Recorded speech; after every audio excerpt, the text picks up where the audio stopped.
Hello everyone. In today's lecture of cognitive processes, we will discuss about sensation, types of senses, part 2. And हमने last lecture में 3 senses को discuss किया था, vision, audition and smell. तो आज हम test and touch के बारे में डिस्कस करेंगे। तो सबसे पहले हम टेस्ट या गैस्ट्रेटरी सेंस के बारे में डिस्कस करते हैं। टेस्ट सेंस को गैस्ट्रेटरी सेंस के नाम से भी जाना जाता है और टेस्ट या गैस्ट्रेटरी सेंस नॉर्मली 4 तरह के अलग अलग टेस्ट के बारे में जानने से होता है। तो नॉर्मली हम 4 तरह के टेस्ट को किसी भी खाने में देख सकते हैं, सोल्टी, स्वीट, सोर एंड बीटर। इसके अलावा एक 5th टेस्ट भी होता है जिसको उमामी या सेवरी के नाम से जाना जाता है। इन 5 टेस्ट के अलावा और भी बहुत डिफरेंट तरह के फ्लेवर हो सकते हैं और कुछ को डिस्कवर करना अभी भी बाकी है। हालांकि जो टर्म हम सुनते हैं स्पाइसी, हम खाने के लिए स्पाइसी बहुत बार यूज करते हैं टर्म, लेकिन वो एक टेस्ट नहीं है। स्पाइसी एक्चुअली एक पेन सिग्नल है नेशनल लाइब्रेरी ऑफ मेडिसिन के अकॉर्डिंग, यानी कि खाने में जब बहुत ज्यादा तीखा होता है या जब हमें पेन फील होता है उस खाने की वजह से, तब हमें स्पाइसी टेस्ट आता है। तो spicy is not a taste. The sense of taste aided in human evolution because taste helped people taste the food they ate. तो टेस्ट का सेंस ह्यूमन एवोल्यूशन के समय से ही लोग महसूस करते हैं या लोगों में टेस्ट की संवेदना होती है, क्योंकि टेस्ट हमारे खाए हुए खाने को टेस्ट करने में हमारी हेल्प करता है। यानी हम जो खाना खा रहे हैं वो किस तरीके का है, उसको टेस्ट करने में टेस्ट हमारी हेल्प करता है। अ bitter or sour taste indicate that a plant might be poisonous or rotten.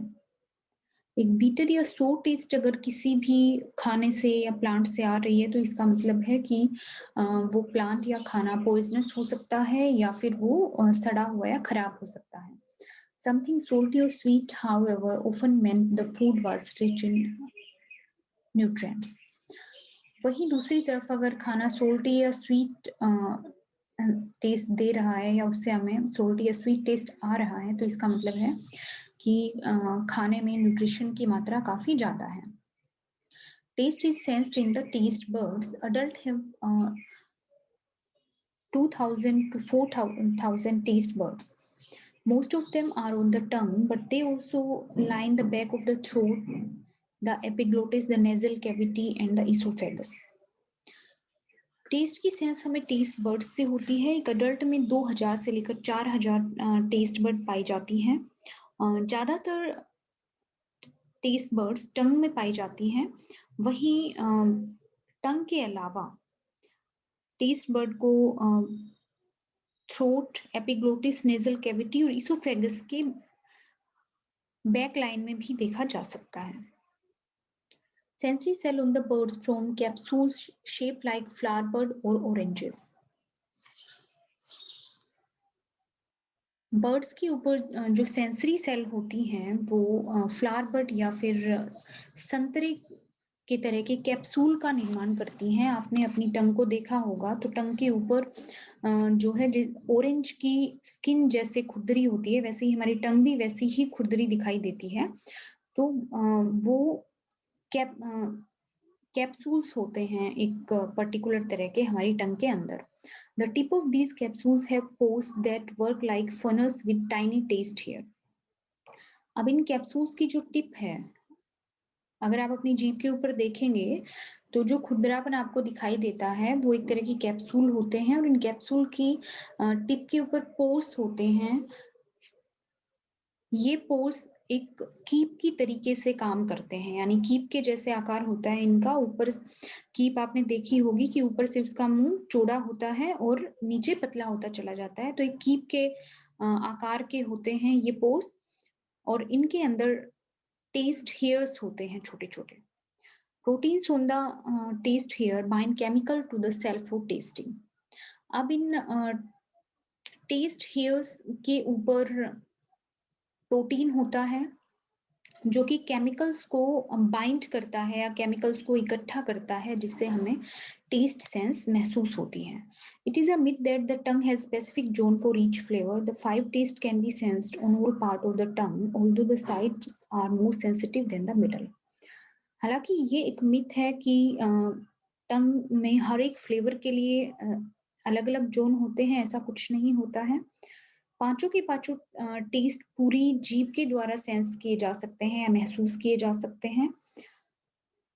हालांकि जीभ का साइड पोर्शन मिडल पोर्शन की बजाय ज्यादा सेंसिटिव होता है। Small bumps on the top of the tongue are called papilla. Many of them, including circumvallate papilla and fungiform papilla, contain taste buds. जीभ के ऊपर छोटे छोटे बम्प्स जो दिखाई देते हैं, उभार हमें जो दिखाई देते हैं, उनको पेप्लिया कहा जाता है। और ज्यादातर पेप्लिया में दो तरह के पेप्लिया देखने को मिलते हैं, एक होते हैं सर्कुमवैलेट पेप्लिया और दूसरा है फंगीफॉर्म पेप्लिया। इन दोनों में ही टेस्ट बड पाए जाते हैं। When we eat chemicals from food enter the papilla and reach the taste bud. जब भी हम कुछ खाते हैं तो उस खाने से केमिकल पेप्लिया के अंदर जाता है और पेप्लिया से होते हुए वो हमारे टेस्ट बड तक पहुंचता है। These chemicals or testants stimulate specialized gustatory cell inside the taste bud, activating nervous receptor. अब ये केमिकल जब हमारे टेस्ट बर्ड्स के अंदर जाता है तो उसके अंदर स्पेसिफिक या विशेष गैस्ट्रेटरी सेल्स होती हैं और ये गैस्ट्रेटरी सेल्स केमिकल के पहुंचते ही उत्तेजित हो जाती हैं, स्टिमुलेट हो जाती हैं और हमारे टेस्ट से रिलेटेड नर्वस रिसेप्टर को एक्टिवेट करती हैं। The receptor send signals to fibre of the facial, glossopharyngeal and vagus nerves. जब टेस्ट से रिलेटेड नर्वस रिसेप्टर एक्टिवेट होता है तो ये रिसेप्टर उन केमिकल के सिग्नल्स को facial, glossopharyngeal and vagus nerve के फाइबर्स तक पहुंचाता है। Those nerves carry the signal to the medulla oblongata, which relays them to the thalamus and cerebral cortex of the brain. अब facial, glossopharyngeal and vagus nerves इन signal को medulla oblongata में पहुंचाती हैं और मेडुला ओब्लोंगटा उन सिग्नल्स को thalamus और सेरेब्रल कोर्टेक्स में पहुंचाता है। तो इस तरीके से ब्रेन के डिफरेंट पार्ट्स में टेस्ट के सिग्नल पहुंच जाते हैं। तो यहाँ पर ये डायग्राम दिखाया गया है। दो तरह के पेप्लिया की हमने बात की थी, सर्कुमवैलेट पेप्लिया और दूसरा है फंगीफॉर्म पेप्लिया। तो ये दोनों ही पेप्लिया हमारी जीभ के अंदर पाए जाते हैं। वहीं ये टेस्ट बर्ड्स की शेप यहाँ दिखाई गई है कि किस तरीके से ये आपको अपनी जीभ के ऊपर जो उभार दिखाई देते हैं वो इस तरह के होते हैं। हमने बात की थी कि टेस्ट बर्ड या पेप्लिया कीप के आकार के होते हैं, जो यहाँ दिखाया गया है कि ऊपर से चौड़े हैं और नीचे जाकर ये पतले हो जाते हैं। अब यहाँ ये गैस्ट्रेटरी सेल दिखाई गई हैं कि किस तरीके की होती हैं, या फिर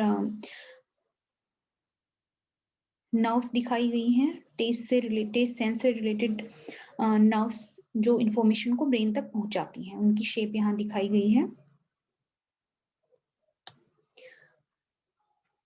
About half of the sensory cells in taste bud react to several of the 5 basic taste. Taste bud में आधे से ज्यादा सेंसरी सेल पांचों के पांचों बेसिक टेस्ट के प्रति रिएक्ट करती हैं। The cells differ in their level of sensitivity.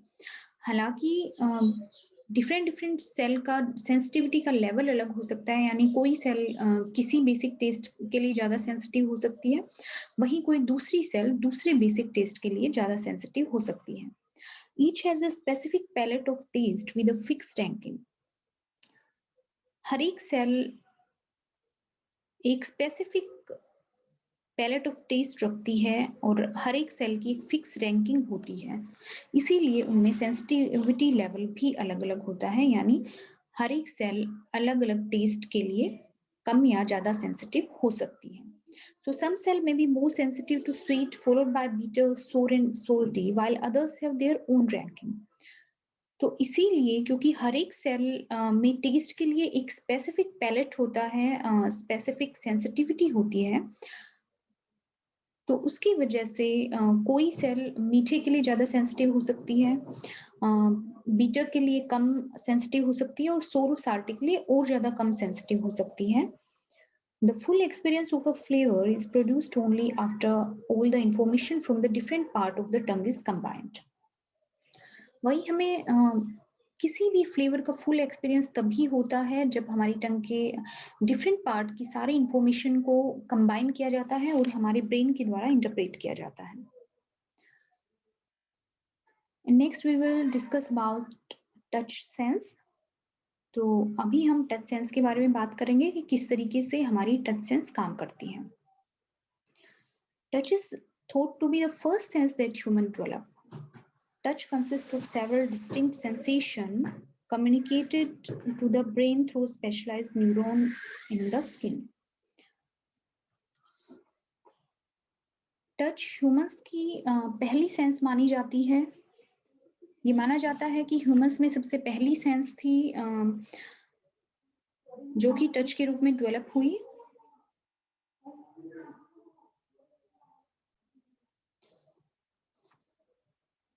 Touch में बहुत सारे अलग अलग तरह के सेंसेशन इन्वॉल्व होते हैं जो कि विशेष तरह के न्यूरॉन के द्वारा ब्रेन से कम्युनिकेटेड किए जाते हैं. हमारी स्किन के अंदर कुछ एक विशेष तरह के न्यूरॉन होते हैं जो कि इंफॉर्मेशन को रिसीव करके हमारे ब्रेन तक पहुंचते हैं और हमें टच के जरिए टच के जरिए हम बता पाते हैं कि कोई भी चीज सॉफ्ट है, हार्ड है या फिर छूने में किस तरीके की है. Pressure, temperature, light, touch, vibration, pain and other sensations are all part of the touch sense and are all attributed to different receptors in the skin.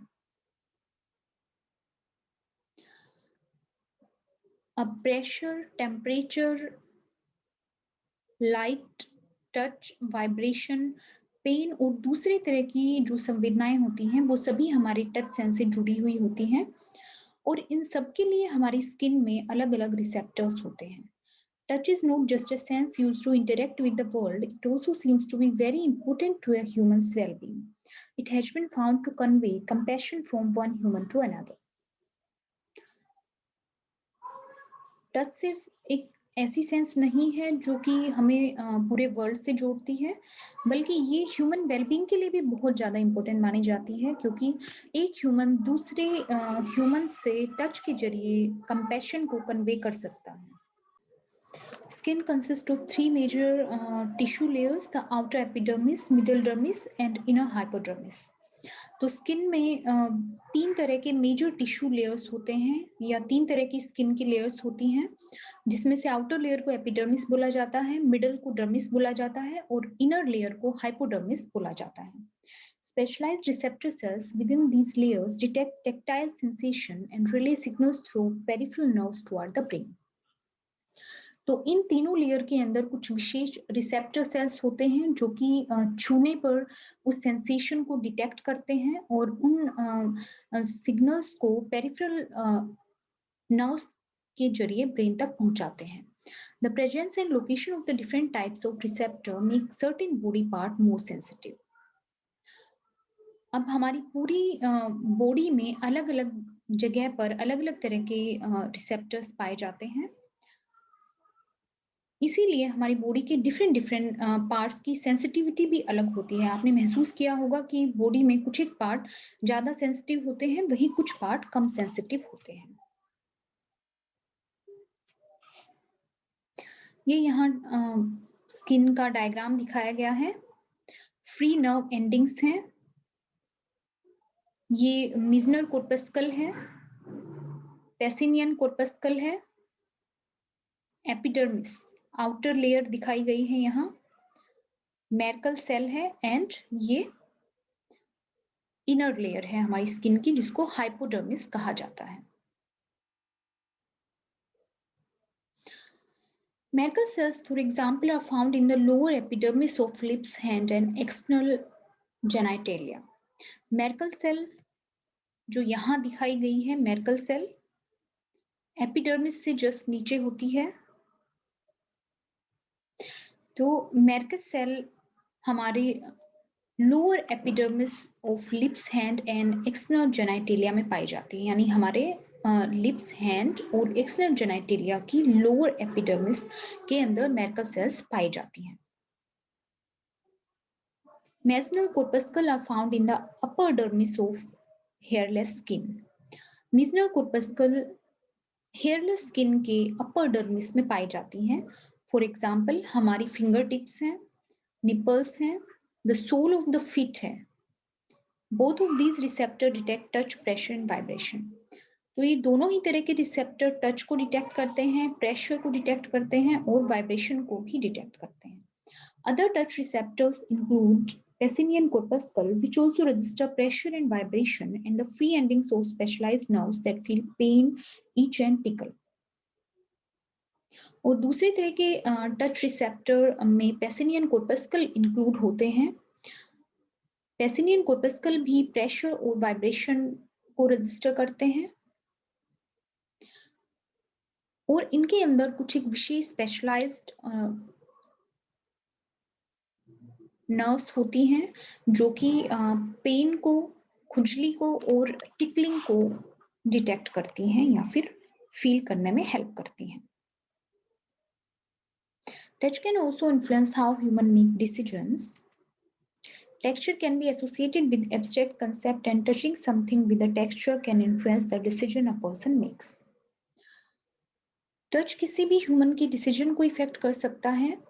इसके अलावा टेक्सचर जो हम फील करते हैं, जब भी हम किसी टेक्सचर को टच करते हैं तो हमारी स्किन के जरिए हमें ये पता लगता है कि वो टेक्सचर छूने में कैसा है, सॉफ्ट है या फिर खुरदरा है या फिर किस तरह का टेक्सचर है उसका। तो टेक्सचर को जब भी हम टच के जरिए महसूस करते हैं तो उससे बहुत सारे एब्स्ट्रैक्ट कंसेप्ट जुड़े हुए होते हैं और किसी भी चीज को छूने पर उसका टेक्सचर हमें जैसा महसूस होता है वो हमारे डिसीजन को भी इन्फ्लुएंस कर सकता है। उसी के बेस पर हम बहुत बार डिसीजन लेते हैं कि हमें किस तरीके से रिएक्ट करना है। Those tactile sensations are not just changing journal orientation or putting people in a good mood, they have a specific type of certain abstract meanings. हालांकि जो टेक्टाइल सेंसेशन होती है, यानी किसी भी चीज को छूने पर हमें जो महसूस होता है या जो सेंसेशन हमें होती हैं, वो सिर्फ हमारी जनरल ओरिएंटेशन को ही चेंज नहीं करती हैं बल्कि हमारे मूड को भी इफेक्ट करती हैं। किसी भी टेक्सचर को छूने पर या किसी चीज को छूने पर हमें कैसा महसूस हो रहा है या किस तरह की संवेदना हमें आ रही है, उसके ऊपर बहुत बार हमारा मूड चेंज हो जाता है, यानी हमारे मूड को भी इफेक्ट कर सकता है। टच सेंस किसी भी ह्यूमन में अलग-अलग तरह की एब्स्ट्रैक्ट मीनिंग से जुड़ी हुई होती है। तो इसीलिए टच सेंस किसी भी ह्यूमन के लिए बहुत ज्यादा इंपॉर्टेंट मानी जाती है हमारी लाइफ में। And here are the references. Thank you so much.